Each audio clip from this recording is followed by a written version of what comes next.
Copyright disclaimer under Section 107 of the Copyright Act 1976. Allowance is made for fair use for purposes such as criticism, comment, news reporting, scholarship, and research. Fair use is a use permitted by copyright statute that might otherwise be infringing. Non-profit, educational or personal use tips the balance in favor of fair use.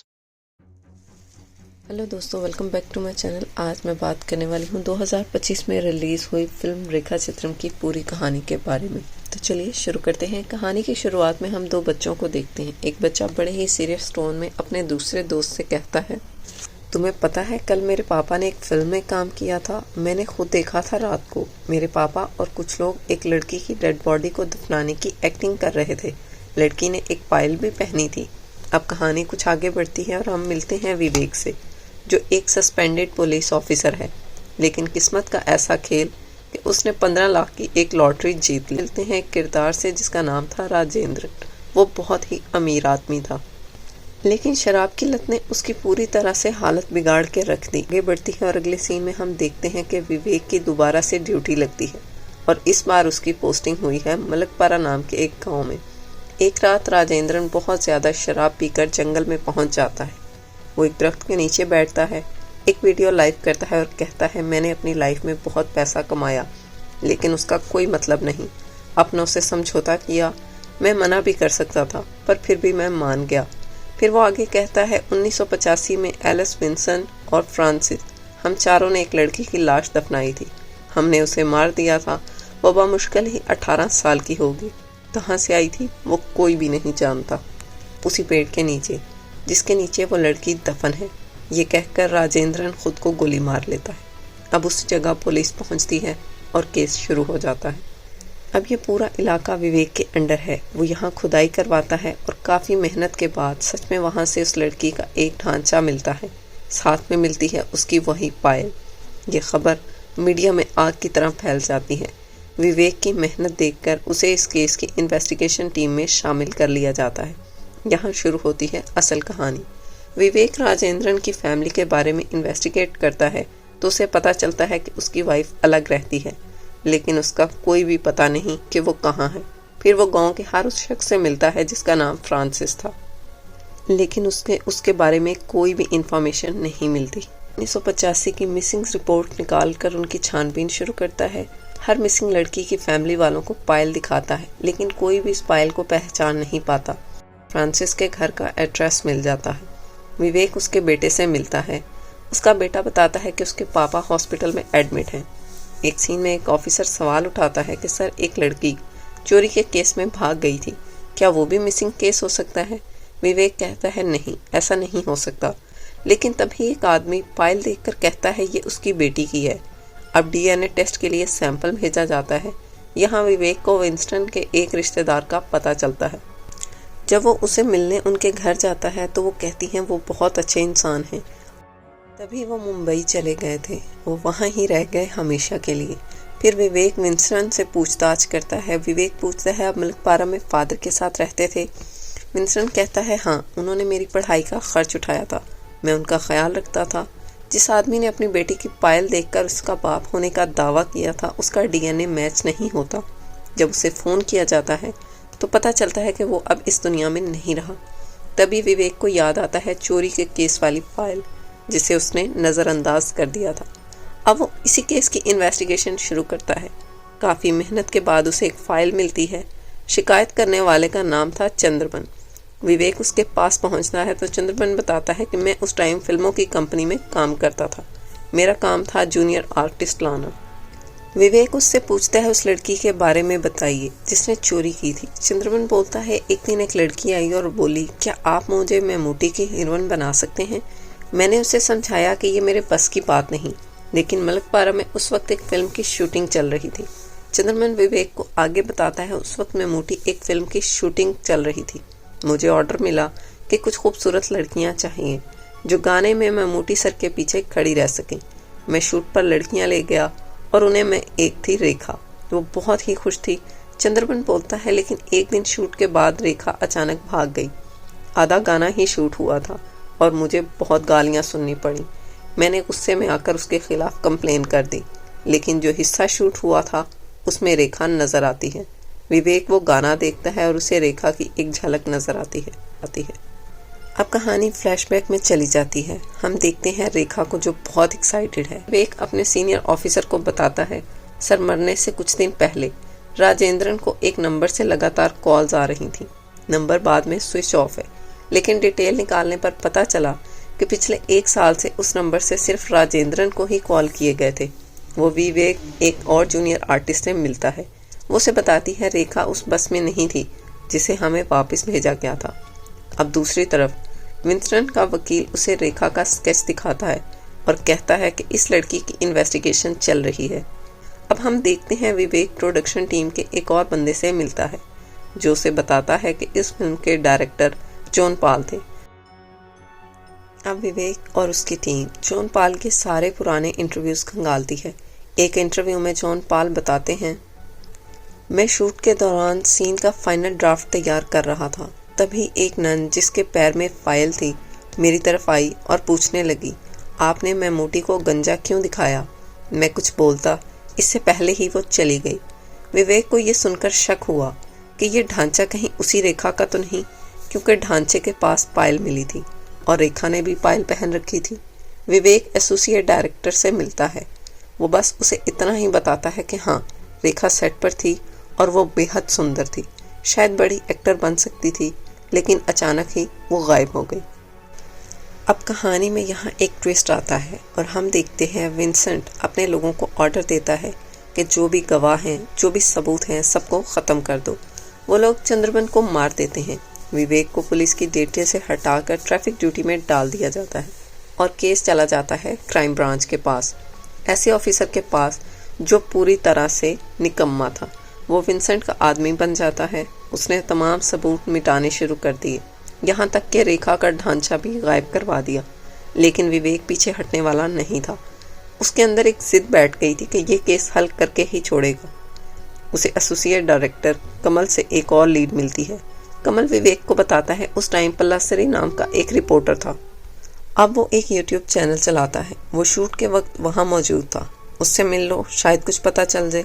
विवेक पल्लासरी से मिलने जाता है और वो बताता है, मैं मूर्ति का इंटरव्यू लेने गया था, मेरे फोटोग्राफर ने एक फ़ोटो भी खींची, मैंने वो फ़ोटो एक मैगजीन में भी छापी।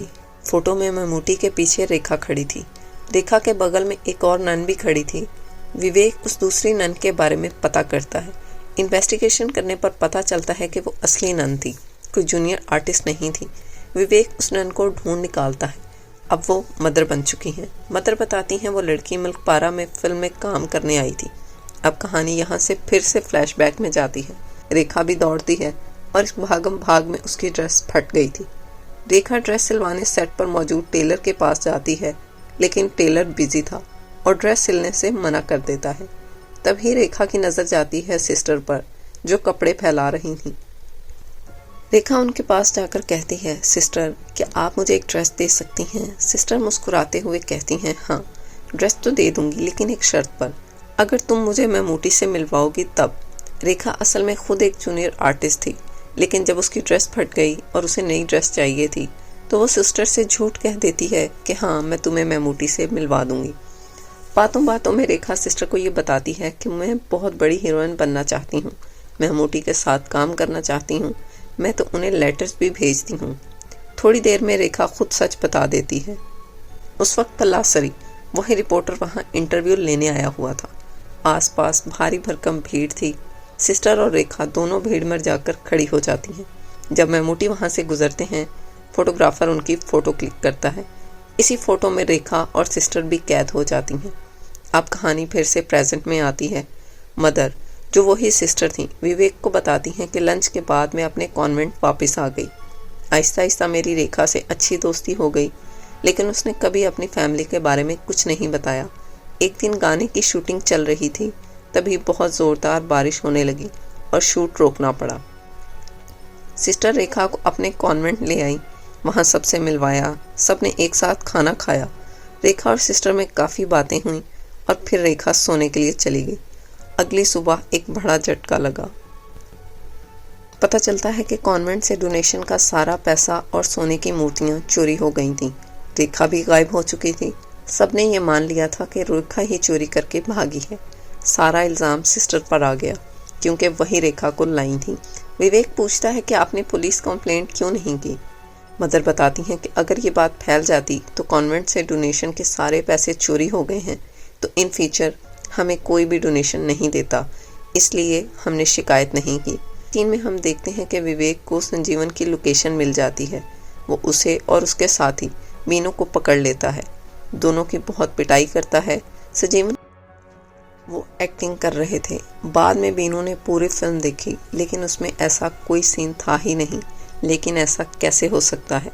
तभी वो समझ गया कि सच में कुछ गलत हुआ है। वो सब शराबी किस्म के थे। उन्हें शराब पिलाकर संजीव ने सारा सच उगलवा लिया। संजीव की लाश को ठिकाने लगाने में कौन कौन शामिल था? बीनू बताता है, उस रात एक लड़की का मर्डर हुआ था और लाश ठिकाने के लिए मेरे बाबा को पैसे दिए गए थे। राजेंद्रन, उनकी बीवी, विंसेंट और विकास, ये चारों लोग इसमें शामिल थे। लेकिन जब बीनू ने राजेंद्रन की मौत का वीडियो देखा तो वो समझ गया कि इसमें उसके बाबा का नाम तो है ही नहीं। जब विवेक दोबारा उनसे मिलने जाता है तो पता चलता है कि संजीवन और बीनू दोनों मर चुके हैं। विंसेंट ने उन्हें मरवा दिया था। विवेक जहाँ जहाँ जाता है, विंसेंट वहाँ से सारे सबूत मिटाता जाता है। एक दिन विवेक की फिल्म शूटिंग के टाइम की एक फ़ोटो देख रहा था। इसमें एक आदमी दिखता है जिसकी आंख खराब थी। तभी उसे याद आता है फ्रांसिस की तलाश तो उस आदमी की थी। वो उस लड़के के पास जाता है जिसका बाप इलाज करवा रहा था और उसकी आंख खराब थी। वही फ्रांसिस था। फ्रांसिस पहले तो कुछ बोलने को तैयार नहीं होता। विवेक कहता है कि सब मारे जा रहे हैं, अगर तुमने सच नहीं बताया तो अगला नंबर तुम्हारा भी हो सकता है। फ्रांसिस मान जाता है और विवेक को सच बताता है, हाँ, हमने उसे दफनाया था। अब कहानी फिर से फ्लैशबैक में जाती है। कॉन्वेंट में एक नौरानी थी, पुष्पम, और एक लड़का था, विकास। कॉन्वेंट की देखभाल करता था। धीरे धीरे पुष्पम और विकास के बीच दोस्ती शुरू हो गई। एक दिन फादर ने विकास को डोनेशन के पैसे लॉकर में रखने के लिए दिए। विकास ने पैसे चुरा लिए। उसे चोरी करते हुए पुष्पम ने देख लिया। विकास ने उसे हिस्सा दिया और वो मान भी गई। अब ये दोनों कॉन्वेंट से अनाज और सामान चोरी करके बेचने लगे। एक दिन बीवी जो वहीं रहती थी वो भी उनकी पार्टनर बन गई। पुष्पम की नज़र अब लॉकर पर थी। उसने चालाकी से विकास की मदद से लॉकर की डुप्लीकेट चाबी बनवा ली। बस अब उन्हें इंतज़ार था एक परफेक्ट मौके का। फ्रांसिस विवेक को बताता है कि एक दिन उसने देखा कि मदर और सिस्टर कॉन्वेंट की गाड़ी में किसी रिलीजियस एक्टिविटी में जा रहे थे। रास्ते में सिस्टर ने कहा, मैंने देखा कि मैं कॉन्वेंट लेकर आऊँगी रेखा को। ये बात पुष्पम ने सुन ली थी। उसका दिमाग तेज़ी से प्लान बनाने लगा। फ्रांसिस ने कई बार बेबी और विकास को साथ में आते जाते देखा और वो समझ गया कि ये तीनों कोई बड़ा गेम खेल रहे हैं। जब रेखा कॉन्वेंट पहुंची, पुष्पम ने उसके खाने में नींद की गोलियां मिला दी। लेकिन एक मसला हो गया। जिस सब्जी में दवा मिली थी, रेखा ने वो खाई ही नहीं। रात को जब सब सो गए, पुष्पम चुपके से रेखा के कमरे में गई और गला दबाकर उसकी जान ले ली। वो उसे मारना नहीं चाहती थी, लेकिन रेखा उस पर चोरी का इल्ज़ाम लगाने वाली थी। लेकिन जब उसका प्लान फेल हो गया तो उसने रेखा को मार डाला। फ्रांसिस को पहले से ही उन पर शक था। राजेंद्रन के साथ बेबी ने उन्हें पैसे का लालच दिया और कहा, लाश ठिकाने लगाने में मदद करो। राजेंद्रन पहले तो मना करता रहा, लेकिन जब उसे धमकी दी कि अगर तुमने हमारा साथ नहीं दिया तो सारा इल्ज़ाम तुम पर आएगा। जब ये लोग रेखा को दफना रहे थे, तभी रेखा के पैर हिल रहे थे। रेखा अभी तक जिंदा थी, मगर इन जालिमों ने उसे जिंदा ही दफना दिया। वो रेखा ही है जिसे हमने दफनाया था। अब कहानी कुछ आगे बढ़ती है और हम देखते हैं हॉस्पिटल का एक सीन। एलिस हॉस्पिटल में एडमिट है। किसी ने उसे एक बुके भेजा था। बुके के साथ एक नोट था, जल्दी ठीक हो जाओ पुष्पम। ये पढ़ते ही एलिस यानी पुष्पम के सांस तेज हो जाती है। ये बुके भेजा था विवेक ने। ये एक साइलेंट मैसेज था कि अब उसे सब कुछ पता है। सच सामने था। चोरी का प्लान, मर्डर और सारी साजिश पुष्पम ने ही रचाई थी। बाद में उन दोनों ने अपनी पहचान बदल ली। विकास बन गया विंसेंट और पुष्पम बन गई एलिस। इन चुराए गए पैसों से विंसेंट ने बिजनेस शुरू किया और जल्द ही मुल्क के टॉप अमीरों में शामिल हो गया। ज्वेलरी का बिजनेस करने का आइडिया भी पुष्पम का ही था। सारा सच अब खुल चुका था, लेकिन एक सवाल अब भी बाकी था। पुष्पम अब घबरा गई। उसने विंसेंट से कहा, पुलिस वालों को सब कुछ पता चल चुका है, उन्हें ख़त्म कर दो था। विंसेंट ने विवेक का एक्सीडेंट करवा दिया। विवेक का एक्सीडेंट तो हो गया और वो बुरी तरह से जख्मी भी हुआ, लेकिन उस पर किस्मत मेहरबान थी, वो बच गया। उसने उस केस में जो खुलासे किए थे उनकी वजह से उसे दोबारा उस केस की जिम्मेदारी दी गई। मीडिया का भी प्रेशर था, तो अब ज़्यादा देर तक फ्रॉड नहीं चल सकता था। विवेक की जर्नलिस्ट दोस्त को एक दिन एक कॉल आती है, जगदीश नाम के एक पुराने एक्टर की। वो इस केस से जुड़ी कुछ अहम बातें जानते थे। विवेक से मिलने पर जगदीश बताते हैं, मेरी पहली फिल्म 1984 में आई थी, उसके बाद और भी कई फिल्में आईं। फिर एक बार नाना मैगजीन में मेरे ऊपर एक आर्टिकल छपा। कुछ हफ्तों बाद मुझे रेखा नामी एक लड़की का खत आया। उसने मेरी और मेरी फिल्मों की बहुत तारीफ की। वो मुझे भैया कहती थी। उसके खत से पता चला कि उसका पूरा नाम रेखा बानवर था और उसकी एक छोटी बहन थी आशा। जगदीश बताता है, मैंने उसे जवाब में एक शुक्रिया का खत लिखा। उसने ये भी बताया कि वो मुझे लगातार खत भेजती रही, कि वो मैमूटी सर को भी लेटर लिखती है। एक बार उसने लिखा कि क्या मैं मैमूटी सर का साइन किया हुआ फ़ोटो उसे भेज सकता हूँ। उसने ये भी लिखा था, एक दिन वो भी फिल्म इंडस्ट्री में आएगी, चाहे घर ही क्यों ना छोड़ना पड़े। उसके बाद उसने कभी ख़त नहीं लिखा। ख़त पर जो एड्रेस था वो कन्याकुमारी का था। विवेक कन्याकुमारी पहुँच जाता है और वहाँ मिलती है उसे रेखा की बहन आशा, जो अब बूढ़ी हो चुकी थी। आशा बताती है, ये बात 1982 की है, जब हम कन्याकुमारी आए। तभी दीदी के दिल में फिल्मों में जाने का सपना पड़ने लगा। घर के पास में एक कैसेट की दुकान थी, तो उसका शौक और बढ़ गया। उसने पापा से जिद करके वीसीआर और टीवी भी लिया। दिन रात बस फिल्में देखती, मैमूटी सर की। जब फिल्में देखती तो उनकी दीवानी हो गई। छुप छुप कर मैगजीन पढ़ती और लेटर भेजती। मैमूटी सर जहाँ भी जाते वो वहीं लेटर भेजती। आशा की आंखों में आंसू आ जाते हैं। एक दिन उनके पापा ने उसका लिखा हुआ लेटर पकड़ लिया। मैं यहीं रही, इस उम्मीद में कि शायद वो कभी लौट आए। विवेक उसे रेखा की पायल देता है और वो उसे देखकर रो पड़ती है। इधर पुलिस विंसेंट के बेटे को सच्चाई बताती है कि उसके माँ बाप ने अपनी जवानी में क्या किया। एलिस पुष्पम घबरा जाती है, कहती है अब सब कुछ पता चल गया है, वो मुझे जेल में डाल देंगे। मैं जेल नहीं जाऊंगी। विंसेंट उससे कहता है, कोई तुम्हें नहीं ले जाएगा, और फिर प्यार के नाम पर उसे खुद ही मार डालता है, उसके मुंह और नाक को दबाकर। शायद यही उसका ट्विस्टेड लव था कि कोई और उसे तकलीफ ना दे, इसलिए उसने खुद ही हमेशा के लिए उसे ख़त्म कर दिया। रेखा की बहन का डीएनए टेस्ट कराया जाता है और रिपोर्ट पॉजिटिव आती है। रेखा और आशा सच में बहनें थीं। विवेक पुलिस टीम के साथ विंसेंट के घर पहुंचता है और उसे गिरफ्तार कर लिया जाता है। फिर हम देखते हैं कि विवेक ने जो पैसा लॉटरी में जीता था वो रेखा की बहन आयशा को दे देता है। उस वक्त उसके बाद जगदीश का फ़ोन आता है, कोई तुमसे मिलना चाहता है। क्राइम ब्रांच वालों ने रेखा का कंकाल फॉरेंसिक जांच के लिए भेजा था, लेकिन फॉरेंसिक डॉक्टर ने उसके कंकाल का एक हिस्सा अपने पास छुपा लिया। पूरे क्रिश्चियन ट्रेडिशन के साथ फिर से रेखा का फ्यूनरल किया जाता है। वहाँ उसे जानने वाले सभी लोग थे। फ्यूनरल के बाद विवेक आयशा को बताता है और उसे एक लिफाफा देता है। इस लिफाफे में था मैमूटी का ऑटोग्राफ किया हुआ फ़ोटो।